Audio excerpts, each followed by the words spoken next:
Assalamu alaikum students. I hope all of you are fine. Welcome to your physics lecture of class 10th. Today in this topic we are going to start with a description of human eye. All the sense organs. The human eye is the window through which you can see a wonderful world. Students, basically human eye जितना बाहर से देखने में simple नज़र आती है उतना ही अंदर से एक कम्प्लेक्स प्रोसीजर होता है। अभी तक हमने जितना भी पढ़ा रिफ्रैक्शन के बारे में, बाया मिरर, बाया लेंस, तो ये सब फिनोमिना जो है वो ह्यूमन आई में एप्लीकेबल होता है। स्टूडेंट्स, अब हम ह्यूमन आई का स्ट्रक्चर पढ़ेंगे कि उसका स्ट्रक्चर बेसिकली होता कैसे है। ह्यूमन आई का स्ट्रक्चर स्फेरिकल होता है, जो बाहर की तरफ एक साइड से बल्जिंग होता है। फर्स्ट पार्ट इसका जो है वो कॉर्निया होता है, जहाँ से आई बाहर की तरफ बल्जिंग नज़र आ रही है आपको। तो कॉर्निया जो है वो ट्रांसपेरेंट लेयर है। इस पार्ट से लाइट आई के अंदर इंटर करती है। अगर इस कॉर्निया के जस्ट पीछे देखेंगे तो एक सर्कुलर स्ट्रक्चर नज़र आता है आपको, that is called iris. Iris के सेंटर पे प्यूपल है। प्यूपल डार्क कलर में होता है, बेसिकली मोस्टली ब्लैक, क्योंकि ये लाइट को रिफ्लेक्ट नहीं करता। लाइट प्यूपल के थ्रू पास होती है। सो आइरिस और प्यूपल जो है वो इंटेंसिटी ऑफ लाइट पे डिपेंड करता है। तो जब लाइट कम या ज़्यादा आ रही हो तो प्यूपल आइरिस की हेल्प से एक्सपेंड या कॉन्ट्रैक्ट होता है। आइरिस के पीछे लेंस होता है। अब लेंस को सिलरी मसल्स ने होल्ड किया होता है। सिलरी मसल्स की वजह से लेंस जो है वो अपनी जगह पे फिक्स्ड रहता है, जिसको आई लेंस कहते हैं। ये सेम वही लेंस है जिसके बारे में हमने पढ़ रखा है, लाइक हम जैसे स्फेरिकल लेंसेज के बारे में हमने पढ़ा, सेम वैसा ही इसमें भी प्रोसीजर होता है। लेंस के अंदर एक जेली लाइक स्ट्रक्चर होता है। इस लेयर की वजह से ये आई लेंस इजीली कॉन्ट्रैक्ट या एक्सपेंड हो सकता है। सो अगर कोई भी ऑब्जेक्ट बहुत दूर है तो उस कंडीशन में ऑब्जेक्ट से आने वाली रेज जब कॉर्निया से पास होकर आई लेंस को स्ट्राइक करती हैं तो उस केस में लेंस रिलैक्स हो जाता है, जिसकी वजह से लेंस जो है वो थिन हो जाएगा। So you can easily distant image. Similarly अगर कोई भी ऑब्जेक्ट बहुत पास है, मीन्स बहुत करीब है, तो उस कंडीशन में इससे निकलने वाली रेज जो हैं वो डायरेक्ट कॉर्निया के थ्रू पास होती हैं। तो जैसे ही वो आई लेंस के पास पहुंचती हैं तो लेंस कॉन्ट्रैक्ट हो जाता है और लेंस प्रेस हो जाता है, जिसकी वजह से लेंस बल्ज हो जाता है, मीन्स के उभरा हुआ हो जाता है बाहर की तरफ। और उस बल्जिंग सरफेस की वजह से लेंस जो है वो थिक हो जाता है, और लेंस थिक होने की वजह से जो फोकल लेंथ है वो रिड्यूस्ड हो जाती है, जिसकी वजह से इमेज जो है वो बहुत क्लियरली नज़र आता है। Now students, comes to the back and last portion of the human eye, retina. Retina is the back portion of the human eye. Retina is just like a screen जहाँ पे image collect होता है.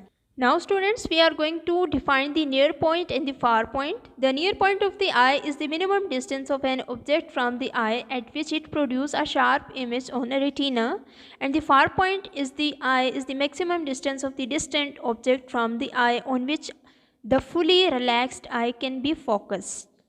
For explain this students, we are going to discuss the defects of vision. As we know that image of the object is basically by a lens, and image is collected on the screen, that is called the retina.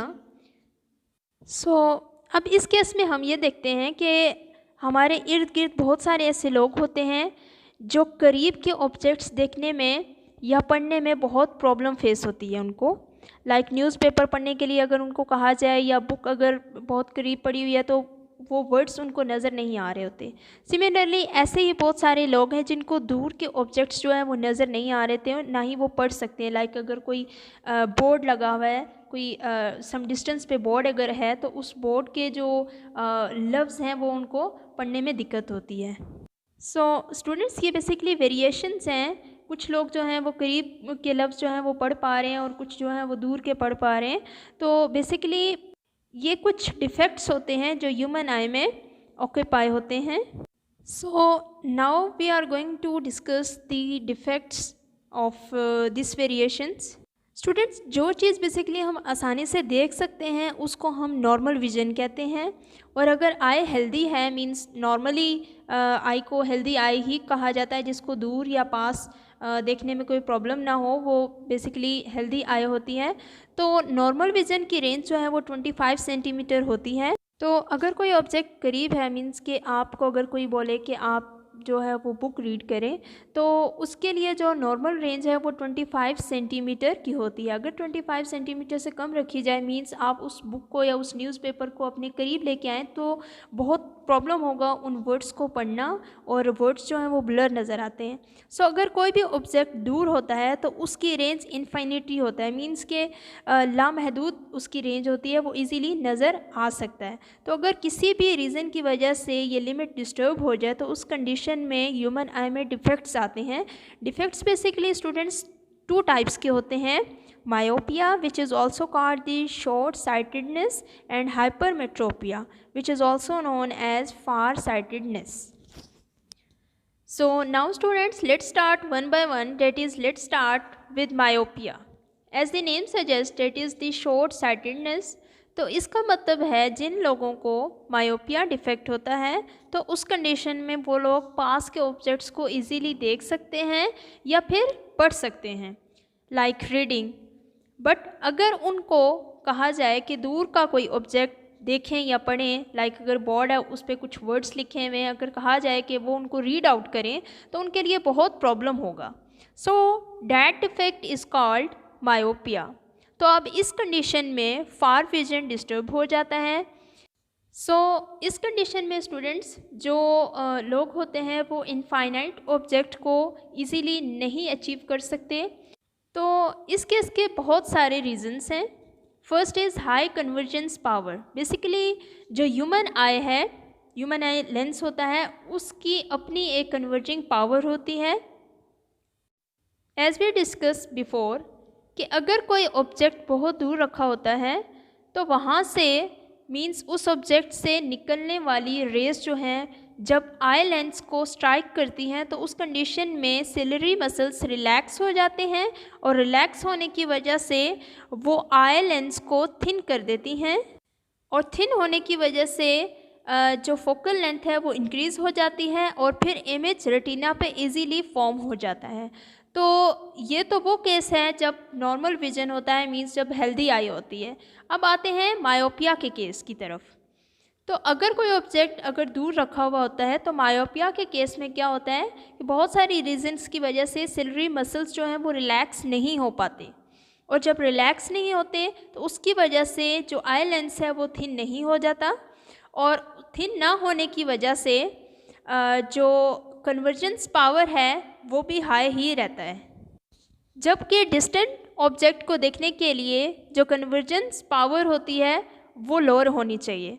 तो अब इस condition में high convergence power की वजह से focal length जो है वो कम हो जाती है, और फोकल लेंथ कम होने की वजह से रेटिना पे इमेज नहीं बनता, बल्कि रेटिना के सामने बनता है। तो जब वो स्क्रीन पे कलेक्ट ही नहीं होगा तो इमेज कैसे दिखाई देगा? तो इसी वजह से दूर के ऑब्जेक्ट्स देखने में बहुत प्रॉब्लम फेस करते हैं ऐसे लोग। सेकंड रीज़न ये है कि अगर आई बॉल काफ़ी बड़ा हो साइज़ में, तो इमेज सेम उसी तरह जो है वो रेटिना पे बनने के बजाय रेटिना के सामने बनता है, जिसकी वजह से जो फार ऑब्जेक्ट है या डिस्टेंट ऑब्जेक्ट है उसको देखने में बहुत सारी प्रॉब्लम्स फेस करनी पड़ती हैं। Now students, we are going to discuss some solution of this problem. So there is a way out for this myopia. Basically इसमें जो टेक्निक यूज़ करते हैं that is we use a concave lens. अब ये देखते हैं कि concave lens कैसे काम करेगा। अगर हम कनकेव लेंस को एडजस्ट करते हैं, तो कनकेव लेंस में जैसे ही रेज जो कि इन्फिनिटी से आती हैं वो कनकेव लेंस को स्ट्राइक करेंगी, then it will be diverge, और डाइवर्ज होने की वजह से when you extend it backward, तो वो रेज प्रिंसिपल फोकस पे जाके मीट करेंगी। तो जो ऑब्जेक्ट बहुत दूर रखे हैं वो इस कनकेव लेंस की वजह से उसका इमेज जो है वो हम ह्यूमन आई के सामने देख सकते हैं। तो ह्यूमन आई के अकॉर्डिंग जो ऑब्जेक्ट इन्फिनिटी पे रखा गया है, now it come nears to the human lens, so that is how you can see easily the distant object or a far object. Now come to the move second point, second type, that is the hypermetropia. So as the name suggests, that is the far sightedness. इसका मतलब क्या हुआ कि अगर कोई आदमी दूर के ऑब्जेक्ट को आसानी से देख सकता है और पास के ऑब्जेक्ट को पढ़ने या देखने में बहुत ज़्यादा प्रॉब्लम हो रही है, तो ये देखते हैं कि he is suffering from a hypermetropia. तो इसका मतलब क्या हुआ कि अगर पास का कोई ऑब्जेक्ट नहीं पढ़ पा रहा या रीडिंग नहीं कर पा रहा, तो उसका जो नॉर्मल विजन है लाइक 25 सेंटीमीटर है, वो डिस्टर्ब हो रहा होता है।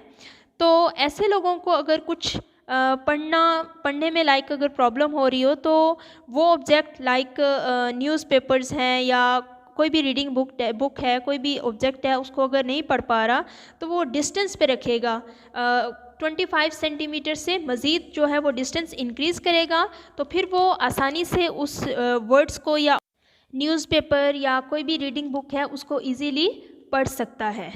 सो स्टूडेंट्स, इस केस में भी बहुत सारी कंडीशंस होती हैं। First is low convergence power.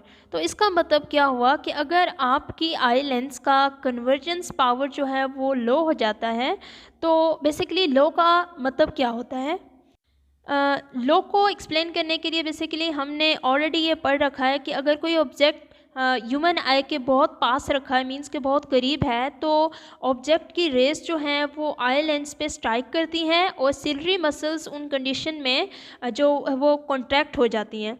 और जब सिलरी मसल्स जो हैं वो कॉन्ट्रैक्ट हो जाती हैं तो वो आई लेंस को थिक कर देती हैं और आई लेंस बल्ज आउट हो जाता है, क्योंकि आई लेंस प्रेस हो जाता है और थिक मींस के थिक होने की वजह से उस आई लेंस का कन्वर्जेंस पावर इंक्रीज़ हो जाता है और फोकल लेंथ कम हो जाती है।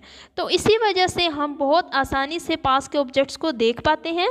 बट अगर किसी को हाइपरमेट्रोपिया है तो उस कंडीशन में जो पास का ऑब्जेक्ट है वहाँ से रेज निकलती हैं, आई लेंस पे स्ट्राइक करती हैं, but due to some reasons like due to weakness और some old age, ciliary muscles जो है वो कॉन्ट्रैक्ट नहीं हो पाती, और जिसका मतलब है अगर कॉन्ट्रैक्ट नहीं हो पाएंगी तो आई लेंस जो है वो थिक नहीं होगा, और जब थिक नहीं होगा तो ऑब्वियसली वो थिन ही रहेगा, जिसकी वजह से कन्वर्जेंस पावर बहुत कम होगा।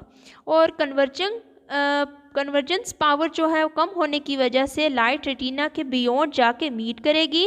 तो क्योंकि रेटिना पे इमेज फॉर्म नहीं हो रहा, और जब रेटिना पे इमेज फॉर्म ही नहीं हो रहा तो उसकी वजह से जो हाइपरमेट्रोपिया पेशेंट हैं वो ऑब्जेक्ट्स को नहीं देख पाते हैं।